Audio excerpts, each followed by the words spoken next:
இப்படி ஒரு அருமையான வாய்ப்பை தகவல் பெறும் உரிமை சட்ட இயக்கம், ஆர்வலர்களோட இயக்கம் கொடுத்துருக்குறாங்க. அக்கீம் அண்ணனா இருக்கட்டும், காமன் அண்ணா இருக்கட்டும், தியாகராஜ அண்ணா இருக்கட்டும். இப்போ நான் பாண்டிச்சேரியிலேருந்து வரேன். பாண்டிச்சேரியில் இருக்கிற ஆர்டிஐயோட நிலைமையும் தமிழ்நாட்டில் இருக்கிற ஆர்டிஐயோட நிலைமையும் வேற வேற. நமக்கு தமிழ்நாட்டில் ஆர்டிஐல சாப்பாடு இருக்கு, அப்பளம் பத்தலன்னு சண்டை. என்னது?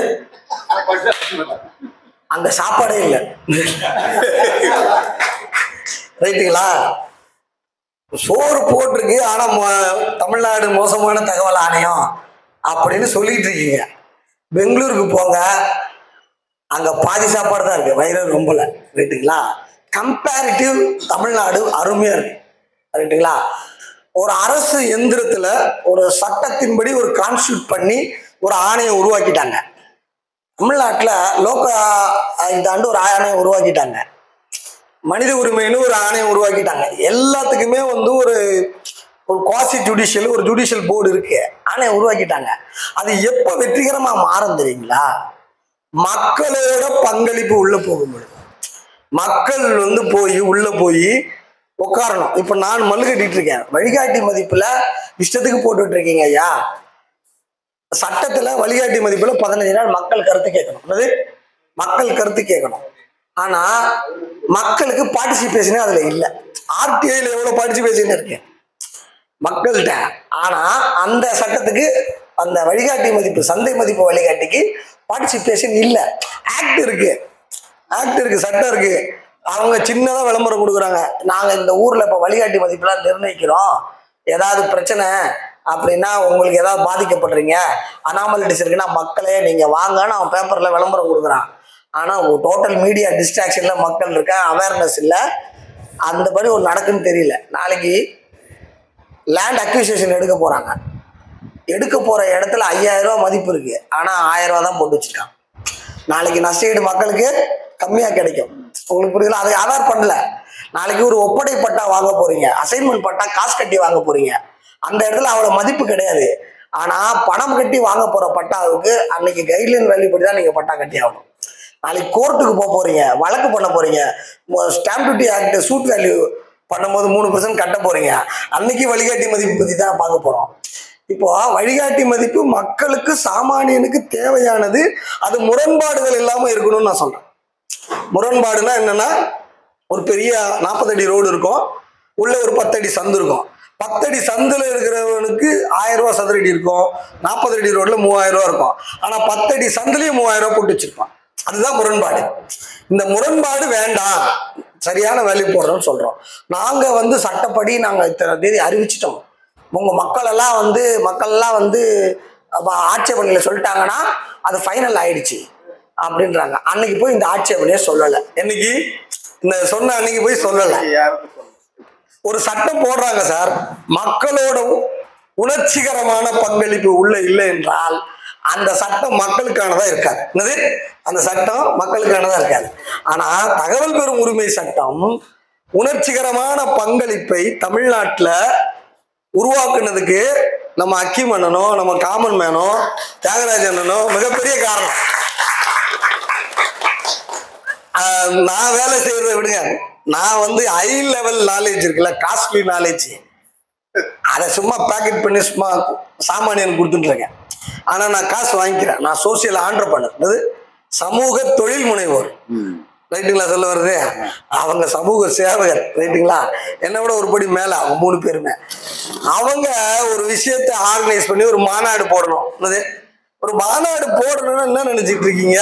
ஒண்ணு, இந்த நாட்டை டெல்லிக்கு விற்கிறதுக்கு அமௌண்ட் வாங்கணும். இவ்வளவு கோடி கொடு, நான் இத்தனை ஆளை பிடிச்சி கொடுக்குறேன்னு சொன்னா அங்க இருந்து அமௌண்ட் வந்துடும். அல்ல இங்க இருக்கிறவங்க கிட்ட அமௌண்ட் வாங்கணும், அல்ல ஏதாவது ஒண்ணு செய்யணும். ரைட்டா? வாடகைக்கு பேசணும், வாங்கி கொடுத்து பேசணும். மக்களோட பிரச்சனைய எடுத்து பேசுறதுக்கு பணம் ரொம்ப முக்கியமானதா இருக்கு.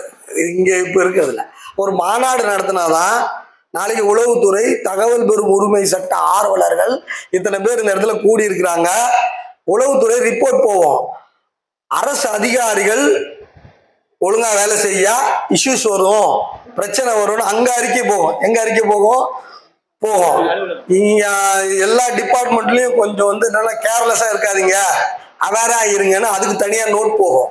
இப்படிதான் நோட் போச்சுன்னா சாமானியனோட வேலை அரசுகிட்ட ஈஸியா முடியும். என்னது, அதாவது இன்டைரக்டா நாம வந்து ஒரு புற அழுத்தத்தை அரசு எந்திரத்துல கொடுக்குறோம். நீங்க இப்ப நீங்களே சொல்லுங்க, பசங்களை ஜாலியா விட்டுருங்களேன், பரீட்சையே வைக்கல, மிட்டம் வைக்கல, குவார்டர்லி வைக்கல, ஆப்பலி வைக்கல, ஸ்லிப் டெஸ்ட் எல்லாம் வைக்கலங்க, அந்த பையன் படிச்சிருவானா? ஏன் சொல்லுங்க, ஹியூமன் இருக்கான்ல, ஹியூமன் பீயிங், அவன் பேரு ஹியூமன் டூயிங் கிடையாது, பீயிங். அவன் அப்படியே இருப்பான். என்னது, சோம்பேறித்தனம் உடம்புல உக்காண்டு இருக்கு. என்னது இல்லைங்க, மனுஷனா அப்படித்தான், தள்ளி போடுவது உடம்புல ஒட்டி இருக்கு. என்னது மனுஷன், ரைட்டுங்களா? அந்த ரெவல்யூஷனா வரலாம் வராது. அவன் 3 வேளை சோறை கொடுத்துட்டு நிம்மதியா படுத்துக்கிட்டு தாராளமா இருப்பான். ஏன்னா அவன் ஒரு சோசியல் அனிமல். என்னது, அவன் ஒரு டிவைன் பிறவி எல்லாம் கிடையாது. என்னது, டிவைன் பிறவி எல்லாம் கிடையாது.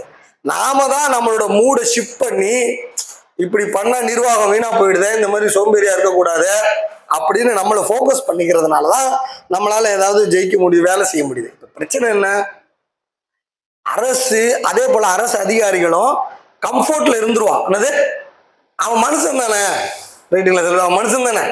நீங்களே சொல்லுங்க சார், உள்ள போறீங்க சார், 40 வருஷம் ஒரே பயிலு சார். என்னது, ரைட்ல மேல கிடையாது கீழே கிடையாது, ஒரே பயிலு. அவன் சலிச்சு போயிடாது அவனுக்கு வாழ்க்கையில, சொல்லுங்க, சுவாரஸ்யமே இருக்காது. என்னது, சுவாரஸ்யமே இருக்காது. அப்போ அவனுக்கு தள்ளி போடுற பழக்கம் வந்துடுது, கம்ஃபோர்ட் ஜோன் வந்துடுது. இந்த ஸ்லிப் டெஸ்ட் வச்சு, மிட்டம் டெஸ்ட் வச்சு அந்த பையனை எப்படியெல்லாம் நம்ம வந்து மோட்டிவேட் பண்ணி படிக்க வைக்கிறாங்களோ, அது போலதான் இந்த ஆர்டி ஆளுநர்கள், இந்த அரசு ஊழியர்களை அடுத்த கட்டத்துக்கு நகர்த்துறாங்க. அடுத்து ஊழலோட தொகை வந்து பெருமளவுல குறையும். ஊழல் இருக்கு இல்லையா, கரப்ஷன் இருக்குல்ல, கரப்ஷன் பொறுத்தவரைக்கும் என் பார்வையில வேற, ரைட்டுங்களா? அது வந்து நசீர் அன்பளிப்பு, ரைட்டா சார், கரப்ஷன் சொல்ல, ரைட்டா நம்ம பார்வையில. ஆனா அண்ணங்களாம் என்ன சொல்றாங்கன்னா, டைம் மிச்சம், ஏன்னா சாமானியனுக்கு அது கொடுக்க முடியல, ஒரு வேலை நடக்கிறது இல்லை, நிக்குது. அப்போ வந்து கிட்டத்தட்ட 100% இருக்கிற இடத்த அவங்க கிட்டத்தட்ட ஒரு 40-50% குறைச்சிட்டாங்க. இதுக்கெல்லாம் வேணாம், இதுக்கெல்லாம் விட்டுட்டுங்க. இப்போ டிடிசிபி அப்ரூவ்டு அப்படின்னா, டிடிசிபி ஆபீஸ்ல எங்க ரியல் எஸ்டேட்ல இந்த இடம் வந்து ஹவுசிங் வீடு கட்டுவதற்கு தகுந்த ஜோன்ல இருக்கா அல்லது விவசாய ஜோன்ல இருக்கான்னு தெரிஞ்சுக்கிறதுக்கு 5000 ரூபாய் கொடுக்கணும். என்னது, தெரிஞ்சுக்கிறதுக்கு. இல்லாட்டி கொடுக்க மாட்டான். அந்த மாஸ்டர் பிளான் இன்னொன்று இருக்கும் மாநகராட்சிகள்ல, திருச்சி, மதுரை மாநகராட்சிகள்ல. அப்புறம் டீடைல்டு மாஸ்டர் பிளான் இருக்கும், அந்த சர்வே நம்பரோடு இருக்கும். அது தெரிஞ்சாதான் ஒரு பில்டிங் பிளான் போடும்போது அதுக்கேற்ற மாதிரி நம்ம அப்ளை பண்ண முடியும், என்ஓசி வாங்க முடியும். அது கேட்பான். அதுவும் வந்து உள்ள கொடுக்க மாட்டாங்க, வெளியே ஒரு டேபிள் போட்டு உட்காந்துருப்பாங்க, பார்த்து சொல்றவாங்க அப்படின்னு சொல்லுவாங்க. இதுக்கு காசு, ரைட்டுங்களா? விஓ ஆபீஸ்ல எஃப்எம்பிக்கு காசு, ஏ ரெஜிஸ்டர் பாக்குறதுக்கு காசு, இதெல்லாம் ரெகுலர் தகவலை தெரிஞ்சுக்க காசு. என்னது, நீதிமன்றத்துல வாய்தா பாக்குறதுக்கு காசு, நீதிமன்றத்துக்கு கோர்ட்ல வாய்தா தெரிஞ்சுக்கிற கிளம்பி போய் காசு கொடுத்துட்டு வருவாங்க கோர்ட் கிளர்க்கு, ரைட்டுங்களா? இப்ப தகவல் எல்லாம் ஃப்ரீ. என்னது, தகவல் எல்லாம் என்னது ஃப்ரீ, கைக்கு வந்துருச்சு நல்ல தகவல். அப்போ நீங்க முடிவு எடுத்துக்கலாம். தகவல் இருந்தாலும் முடிவு எடுக்க போறீங்க, ஏதோ டிசிஷன் எடுக்க போறீங்க. அப்ப தகவல் கிடைக்கிறதே பெரிய விஷயமா, காஸ்ட்லியா இருந்ததெல்லாம் சாமானியனுக்கு மாறிடுச்சு. இதனால என்ன நடக்கும்?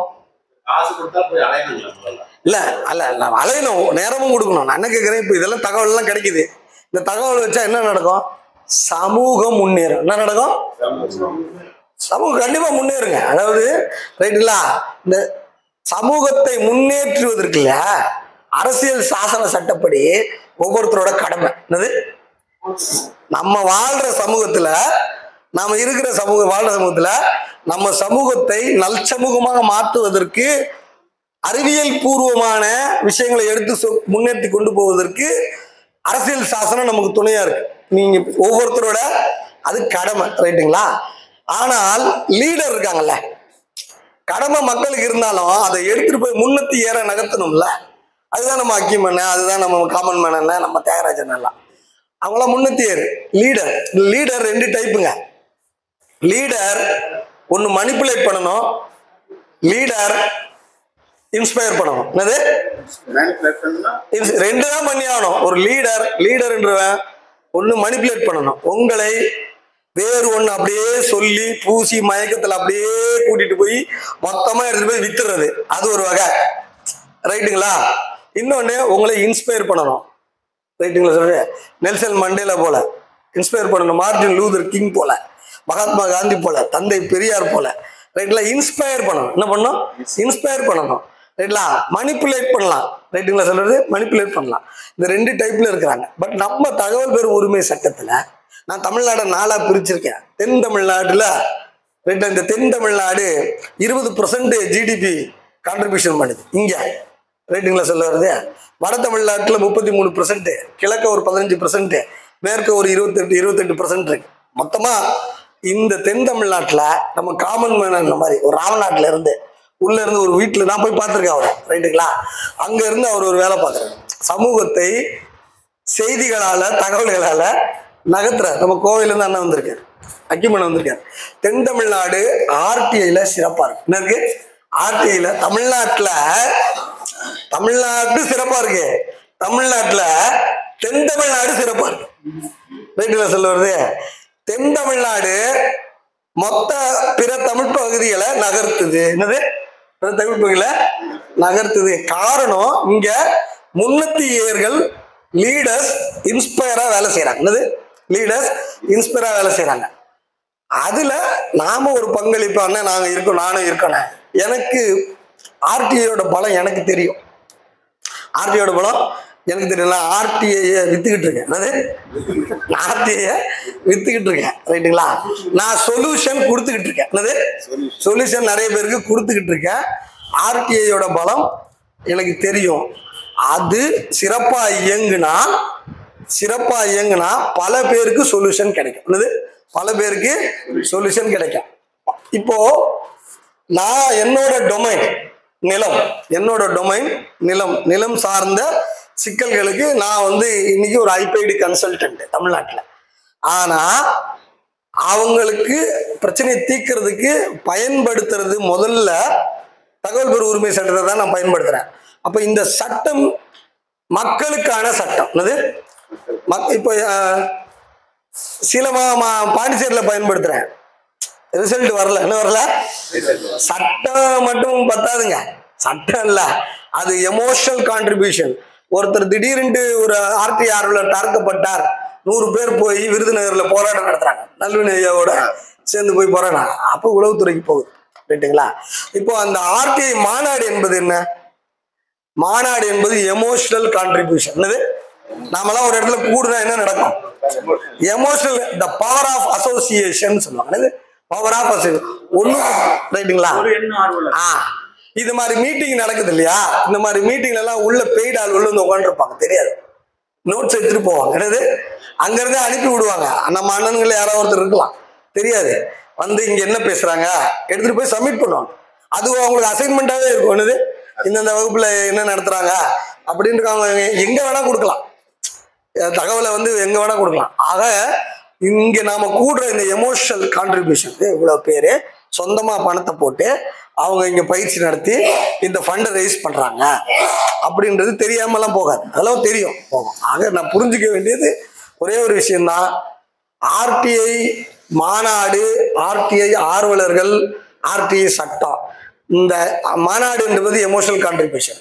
மக்கள் சாமானியர்கள் டெய்லி வேலைக்கு போறது, வீட்டுக்கு வருது, வேலைக்கு போறது, வீட்டுக்கு வருது, வேலைக்கு போறது, வீட்டுக்கு வருது, இப்படியே வாழ்ந்துட்டு போயிடுவான். அவனுக்கு ஒரு பிரச்சனை வரும்போது தான் இது நாடா இது இப்படி இருக்குதா அப்படின்னு பயங்கரமா கோவப்படுவான். ஏன்னா அதுக்கு முன்னாடியில வேலை செஞ்சுட்டு போனவங்க நிறைய பேர் இருக்கிறாங்க. ரைட்டுங்களா? அதே போல நாமளும் போகணும். நாமெல்லாம் இன்ஸ்பயர்டு லீடர். என்னது? இன்ஸ்பயர்ட் லீடர், மனிப்புலேஷன் லீடர் கிடையாது. என்னது? Inspire leader.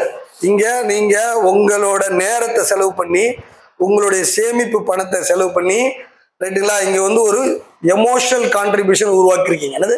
மாநாட்டுக்கு ஒரு எமோஷனல் கான்ட்ரிபியூஷனை உருவாக்கிருக்கீங்க. அதற்கு முதல்ல நீங்க நன்றி. இப்ப நீங்க வரல, வகுப்பு நடக்காத, நீங்க வரல, உங்களோட பார்ட்டிசிபேஷன் இல்ல, நடக்காது. ரைட்டுங்களா? சொல்றது அது ஒரு எமோஷனல் கான்ட்ரிபியூஷன்.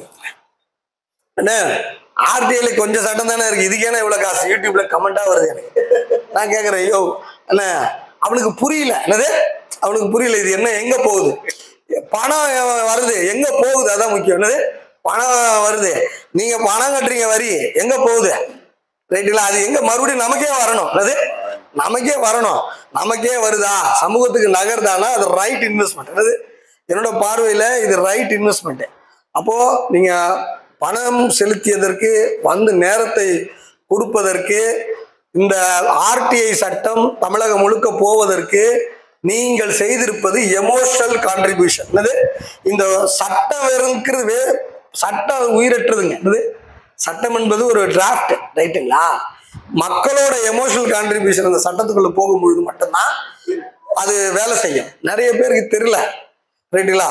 வா நாமெல்லாம் இஸ்லாமியர்கள் வக்ஃபு சட்டம் அப்படின்னு எமோஷனலா அவங்க இஸ்லாமியர்கள் கூடும்போது அந்த சட்டத்துக்கு வலிமை கூட்டிடுது, ரைட்டுங்களா? இந்த மாதிரி ஆர்டிஐக்கு யார் கூடுற? ஒவ்வொரு சட்டத்துக்கும் காஸ்டுக்கு கூடிடுறாங்க, ஜாதிக்கு கூடிடுறாங்க, மதத்துக்கு கூடிடுறாங்க, இனத்துக்கு கூடிடுறாங்க. ஏன்னா எல்லா தலைவர்களும் எமோஷனலா உன்னை கட்டுவதற்கு ரெடியாகிறாங்க, எமோஷனலா உன்னை கட்டுவதற்கு ரெடியாகிறாங்க. மக்களை உணர்ச்சிகரமாக தான் திரட்ட வேண்டும். மக்களை உணர்ச்சிகரமாக தான் திரட்ட வேண்டும். அப்போ ஆர்டிஐ எப்படி சார் உணர்ச்சிகரமா திரட்ட? ரைட்டுங்களா? அது இன்ஸ்பயர்டு தலைவர்கள் மூலமாக, மைக்ரோ இன்ஃப்ளூயன்சர்கள் மூலமாக, அந்தந்த பகுதிகளில் சமூகம் நல்லா இருக்க வேண்டும் என்று நினைப்பவர்கள் மூலமாக மட்டும்தான் ஒன்று திரட்டி ஒரு மாநாட்டை நடத்தி அரசுக்கு அதை பதிய வைக்க முடியும். பதிய வைக்கலன்னா நாளைக்கு நீங்க எதிர ஆர்டிஐல வீட்டுக்கு போய் இந்த சட்டத்தை படிச்சுட்டு அதுக்கு மதிப்பு வராது. என்னது? இங்க மாநாடும் போட்டுட்டு அறிக்கையும் பண்ணிட்டு அதுக்கப்புறம் மாநாடு மதுரையில் நடத்திட்டு மதுரை கலெக்டருக்கு நீங்க ஒரு பெட்டிஷனை போடுங்க, அதுக்கப்புறம் பாருங்க அதோட ரெஸ்பான்ஸ் வேற. அது ரொம்ப பவர் ஆஃப் அசோசியேஷனோட ரொம்ப ஒர்க். அதனால சட்டம் மட்டுமே எல்லாம் நினைச்சிடாதீங்க. சட்டத்தில் மக்கள் மிங்கிள் ஆகுறதும், மக்கள் எமோஷனலா மிங்கிள் ஆகுறதும் ரொம்ப முக்கியம். இந்த எமோஷனலா மிங்கிள் ஆகுறதுக்கு இன்ஸ்பயர்டு லீடர்ஸ் வேணும். இன்ஸ்பயர்டு லீடர்ஸ், அதாவது மனிப்புலேஷன் இல்லாத இன்ஸ்பயர்டு லீடர்ஸ் வேணும். அவங்க வந்தாதான் சரியா இருக்கும். அப்படி பார்க்கின்ற தலைவர்கள்ல இவங்கெல்லாம் நான் நன்றிக்கு செலுத்தக்கூடிய தலைவர்கள். இப்ப நான் உங்களுக்கு சொல்லிக் கொடுக்க போறது என்னன்னா டாக்டிக்ஸ் தான் சொல்லிக் கொடுக்க போறோம். டாக்டிக்ஸ், யுக்திகள். யுக்திகள் என்ன? இப்போ ஒரு பிரச்சனையை சால்வ் பண்ண போறீங்கன்னா மொத்தம் 3 பிரிக்கணும். நீங்க செய்ய வேண்டிய வேலையை செய்யாம, ஆபரேஷன் மிஸ்டேக், டெய்லி படிக்காம போய் பரீட்சை எதுனா ஃபெயில் ஆயிடுவீங்க. செய்ய வேண்டிய வேலையை செய்யாம விட்டதனால் வர தோல்வி. உங்களுக்கு பிரச்சனை வருதா, லேண்ட்லயோ இல்லை இதுல வேணாம், செய்ய வேண்டிய வேலைகளை, அதற்கு பெயர் ஆபரேஷன் மிஸ்டேக். அப்ப இனி ஒழுங்கா செஞ்சா அதை நீங்க கிளியர் பண்ணிடுவீங்க, ரைட்டுங்களா? ரெண்டாவது செய்ய வேண்டியதெல்லாம் செஞ்சாலும் நான் ஃபெயில் ஆயிடுறேன் சார் அப்படின்னா அதற்கு பேர் என்னன்னா டெக்னிக் தெரியலன்னு அர்த்தம். தெரியல, கொஞ்சம் டெக்னிக்கா படிக்கணும், கொஞ்சம் டெக்னிக்கா வேலை செய்யணும். அதுக்கு பேரு டாக்டிக்ஸ். சார் ஆபரேஷனையும் ரெகுலரா பண்ணிட்டேன் சார், எல்லா டெக்னிக்கும் யூஸ் பண்ணிட்டேன். நம்ம அக்கிமண்ண சொல்லுவாரு, ஒரே டைம்ல அவன் பதில் கொடுக்கல 5 ஆர்டிஐ போடு வேற வேற ஆளுக்கு, 6 மூணு எல்லாம் பார்வையா அவனுக்கு ப்ரெஷர் கொடுக்கும். அது டெக்னிக், ரைட்டுங்களா? அது டெக்னிக். சார் டெக்னிக்கும் பண்ணி பார்த்துட்டேன், ஆப்ரேஷனும் பண்ணி பார்த்துட்டேன், வேலை நடக்கல. என்னது? ஸ்ட்ராட்டஜியே தப்பு. என்னது? பாதையே தப்பு தலைவா. என்னது? நீ போட்ட பாதையே தப்பு. எந்த ஒரு பிரச்சனையா இருந்தாலும் முதல்ல ஸ்ட்ராட்டஜி போடணும். என்னது? ஸ்ட்ராட்டஜி போடணும். இப்ப ஸ்ட்ராட்டஜி போடுறதுன்றது பெரிய பெரிய தொழிலாகி போச்சு, ரைட்டுங்களா? அரசியல் தலைவர்களுக்கெல்லாம் இன்னைக்கு ஸ்ட்ராட்டஜிஸ்ட் வந்துட்டாங்க. நான் என்ன சொல்றேன்னா, உங்க வாழ்க்கைக்கு முதல்ல ஸ்ட்ராட்டஜி போடுங்க. நிறைய பேர் இங்க பிரச்சனை என்னன்னா, உங்க வாழ்க்கைக்கே ஸ்ட்ராட்டஜி கிடையாது. என்னது? நாம எங்க போயிட்டு இருக்கோம், சரி நாம யாரு? நான் ஒரு 2016க்கு முன்னாடி எனக்கு நான் யாருன்னே தெரியாது. என்னது? எனக்கு அங்கங்க போய் நான் நிறைய பிரச்சனை கிரியேட் பண்ணி வச்சிட்டேன். என்னது? ஏன்னா நான் யாருன்னு எனக்கு தெரிஞ்சா தானே, ரைட்டுங்களா சொல்றது? நானே லூசா அலைஞ்சிட்டு இருந்திருக்கேன், ரைட்டா? ஈகோல அது தோத்து விழுந்துருவோம் பாத்தீங்களா? ஃபால்ஸ் ஸ்டார்டிங், ஃபால்ஸ் ரன்னிங்ல உழுது குப்புற அடிச்சதுக்கு அப்புறம் நமக்கு தெரியும் நம்ம யாரா அப்படின்ட்டு. ஏன்டா இப்படி அநியாயம் பண்ணி வச்சிருக்க அவ்வளவு பேரை, என்னால பல பேர் கதறிட்டான். ஒரு டீச்சரு ஸ்கூல் படிக்கும் போது சூசைட் பண்ண போயிடுச்சு. ரைட்டா? பசங்க டீச்சர் தொல்லை தாங்காம பசங்க சூசைட் தான் காட்டிருப்பீங்க. ஏன் தொல்லை தாங்காம டீச்சர் நீ செத்துரோட, நீ ரொம்ப டார்ச்சர் பண்ற அப்படியா, அப்படி நம்ம இப்படி வாழ்ந்துருக்கோமே, இது ஒரு வாழ்க்கையாடா அப்படின்னு சொல்லி அதுக்கப்புறம் எங்களுக்குள்ள தலைகீழ மனமாற்றம் ஏற்பட்டு நான் யாருன்னு புரிஞ்சதுக்கு அப்புறம் நான் ஒரு ஸ்ட்ராட்டஜி என் வாழ்க்கைக்கு போட்டு வச்சிருக்கேன். இப்ப யார் வாழ்க்கையிலும் தலையிட மாட்டோம், டிஸ்டர்பன்ஸ் இருக்காது, எங்க போனாலும் விளக்கேற்றி வைக்கிற வேலை மட்டும்தான் இருக்கும். அது ரைட்டுங்களா? போய்கிட்டே இருக்கலாம். ஏன்னா நம்ம யாரு நமக்கு தெரிஞ்சு போச்சு, நமக்கு ஒரு ஸ்ட்ராட்டஜி இருக்கு. ரைட்டுங்களா? நம்ம ஆர்டிஐல மன்னிக்கவும்,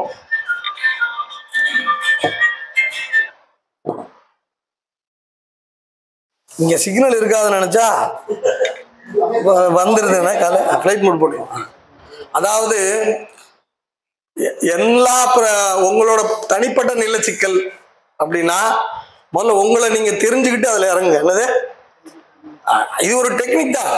ஸ்ட்ராட்டஜி சரியில்லாம நீங்க ஆர்டி யூஸ் பண்ணாலும் வழங்காது. என்னது, ஸ்ட்ராட்டஜி யூஸ் பண்ணாலும் ஆர்டி யூஸ் பண்ணாலும் அது சரியா போகாது. அப்ப கரெக்டான ஸ்ட்ராட்டஜி போட்டுருங்க. லைட் போட்டு தானே போட்டிருக்கேன், இது ஆஃப் பண்ணிடுங்க. அப்போ வந்து அதெல்லாம் உங்களோட எப்படி இன்னர் டிராவல், அது உங்களுக்குள்ள நீங்க போறதை பொறுத்து இருக்குது. நீங்க போகலாலும் பரவாயில்ல. ஆனா ஆர்டிஐ தான் யாருன்னே தெரியாதவனுக்கு கிடைச்சிச்சு, அவன் அந்த தாலுகா ஆபீஸை பாடாப்படுத்துறான். என்னது, அவன் யாருன்னு உணரல. அப்ப அவன் போய் பண்றான் பாருங்க, அவன் ஆபீஸ் தாலுகா ஆபீஸ் எல்லாம் வஞ்சி ஓடுறாங்க. ரைட்டுங்களா? சொல்லுறது அவன் வந்தாலே ஓடுறாங்க. ரைட்டா? நீ யாரா முதல்ல தெரிஞ்சுக்கடா அப்படின்னு சொல்லுவாங்க. அப்போ ஆர்டிஐ என்பது நல்லா புரிஞ்சுக்கோங்க.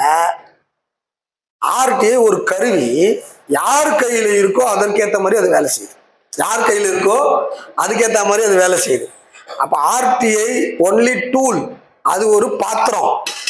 ரைட்டுங்களா? சட்டம் அது ஒரு பாத்திரம். இதை யார் எடுத்து பயன்படுத்துறாங்களோ அவர்களுக்கு ஏற்றது போல வேலை செய்யுது. ரைட்டுங்களா? ஆத்தூர்ல ஒரு அண்ணன் இருக்காரு, 2-3 வாட்டி ட்ரைனிங்லாம் வந்தாரு, நிறைய லாங்குவேஜ் எல்லாம் பேசினாரு. ஆர்டிஐ போட்டார், கம்ப்ளீட் டிடிசிபி அப்ரூவ்டு ஃபைல், கல்யாண மண்டபம் மேப்பு, இந்த மேப்பு, துணிக்கடை மேப்பு எல்லாம் வாங்கிட்டாரு. ரைட்டா? ஃபுல்லா வாங்கிட்டாரு. வாங்கிட்டு எவெல்லாம் டிவியேஷன் அவனுக்கெல்லாம் பெடிஷன் போட்டாரு. அது ரைட்டுங்களா? அங்க நாங்க என்ன சார், நகராட்சியில நாங்க என்ன சார் பண்றது, அவன் பெட்டிஷன் போடுறான், அவனை போய் ஆஃப் பண்ணுங்க சார் அப்படின்னு சொல்ல அவன் காசு கட்டி வீட்டுக்கு வந்து லைன்ல நிற்கான். 2-3 பேர் தூக்கிட்டு போறான். அல்லது தூக்கிட்டு போறான், பஞ்சாயத்து பண்றான். ரைட்ல சொல்றது என்கிட்ட சொல்ற, கடனை அடைச்சிட்டேனே ஆனா ஜெயில போட்டானுங்க.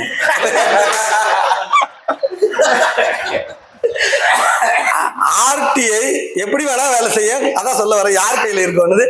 ஜெயில போட்டான்னு பரவாயில்ல, வேலைக்கு போயிருந்தா கூட கடன் அடைச்சிக்க முடியாதுண்ணா, முடிச்சிட்டோம்ல அப்படின்னா. ரைட்டு வருது. அப்போ ஆர்டிஐ எல்லாருக்கும் பயன்படுது. எல்லாருக்கும் பயன்படுது. ஆர்டிஐ ஒரு கருவி, ஒரு கத்தி போலதான். ஆர்டிஐ ஒரு கத்தி போலதான். நற்காரியங்களுக்கு பயன்படுத்தும் போது, சமூக நகர்வுகளுக்கு பயன்படுத்தும் போது ஆர்டிஐ நம்மளோட கடமை என்னது, சமூகத்தை நகர்த்துவது. ஆர்டிஐ வச்சுக்கிட்டு பின்னோக்கி போனா இந்த மாதிரி ஒரு 3-4 கேஸை எடுத்து இதுக்குன்னு இதை சொல்லி சும்மாவே அதை இன்னும் கொஞ்சம் நீர்த்து போக வைப்பாங்க. சும்மாவே அதை நீர்த்து போக வைப்பாங்க. ரைட்டுங்களா? எல்லா சட்டத்தையும் நீர்த்து போக வைப்பதற்கு அதுக்கு சட்டம் யோசிச்சுட்டு இருக்கிறவங்க இருக்கிறாங்க. அப்போ இது மக்களுக்கு ஆர்டிஐ கொண்டு போய் போகணும், வேலை செய்யணும், நகரணும் அப்படின்னா நீங்க புரிஞ்சுக்க வேண்டியது அது ஒரு கருவி. அந்த கருவியை நீங்க பயன்படுத்தணும். இப்போ 50 கிலோ வெயிட் வச்சு ஒரு கோடாரியை ஃபோர்ஸ் பண்ணி ஒரு மரத்தை வெட்டுறீங்க அப்படின்னா அந்த கோடாரி தான் ஆர்டிஐ, அந்த ஃபோர்ஸ் நீங்க, அந்த மரம் வெட்டப்படுது. ரைட்டுங்களா? அதே 5 கிலோ ஃபோர்ஸ் வச்சு பண்ணீங்கன்னா அது வெட்டப்படாது. ரைட்டுங்களா? அதே 100 கிலோ ஃபோர்ஸ் வச்சு பண்ணீங்கன்னா சீக்கிரம் முடிஞ்சிடும். அந்த சக்தி என்பது ஆளுமையிலையும் இருக்கு. என்னது, உங்களுடைய ஆளுமையிலையும் இருக்கு. ஆளுமை எப்படி சார் வரும்? உங்க கிராமத்துல ஆளுமை எப்படி வரும்? சார் நான் ஆர்டிஐ மூவ்மெண்ட்ல இருக்கேன் சார், நான் தான் வருவான். என்னது, ஆளுமைன்றது ஃபர்ஸ்ட் என்னன்னா பவர் ஆஃப். நீங்க இங்க கூட்டத்துக்கு வரீங்கல்ல, நம்மலாம் ஒண்ணுன்னு சொல்றீங்கல்ல, அதை அங்க வெளிப்படுத்துறீங்கல்ல, இந்த பேஜை குத்திக்கிட்டு போறீங்கல்ல, ரைட்டுங்களா? அதுதான் ஆளுமை. பர்சனாலிட்டி உங்களை என்னைக்கு உண்மையான உங்க பேரை புரிஞ்சுக்கிட்டு உங்க கேரக்டரை புரிஞ்சுக்கிட்டு பொண்டாட்டிக்கா நம்மளால ஆளுமையா இருக்க முடியல, பேசிட்டு புரிஞ்சுக்க முடியல, லேட் எடுக்குது. அந்த அதிகாரி 5 நிமிஷத்துல உங்களோட ஆளுமைய முடிவு பண்ணணும், ரைட்டுங்களா? அப்ப நீங்க என்ன பிராண்ட் பண்ணிக்கிறீங்க, என்னது பிராண்ட் பண்ணிக்கிறீங்கன்றது ரொம்ப முக்கியம்.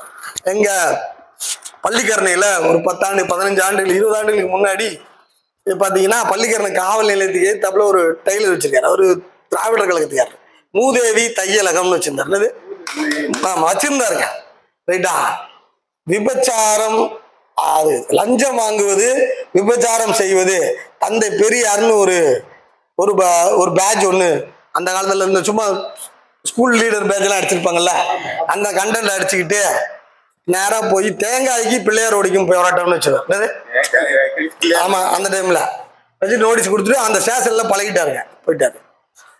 அவர்கிட்ட போனா அங்க லோக்கல்ல மாட்டிக்கிறவங்க மற்ற வார்டு மெம்பர் கவுன்சிலர்கிட்ட எல்லாம் போனா 3000 ரூபா கொடு, 5000 ரூபா கொடு, அங்க கமிஷன் புரோக்கரா இருந்தாங்க.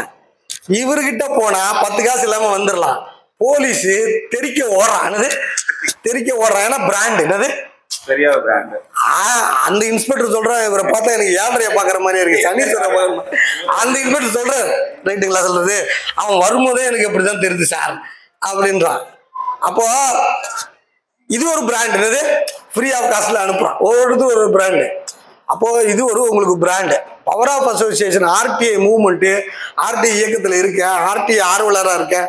பாதி பேர் என்கிட்ட வராங்க சமூக ஆர்வலர் சொல்லிட்டு சொந்த விஷயத்துக்கு தான் பயில நகர்த்திட்டு இருக்காங்க. ஆபீஸ்ல பயில நகர்த்திட்டு இருக்கலாம் பாத்தீங்கன்னா சொல்லுமா, அது என்னதான் அது ஒரு பிராண்ட், என்னது? ஆமா. இப்ப அதே மாதிரி சிலர் வருவாங்க, எனக்கு பிரச்சனை சார், அவன் என்ன பயங்கரமா மிரட்டுறான் சார்.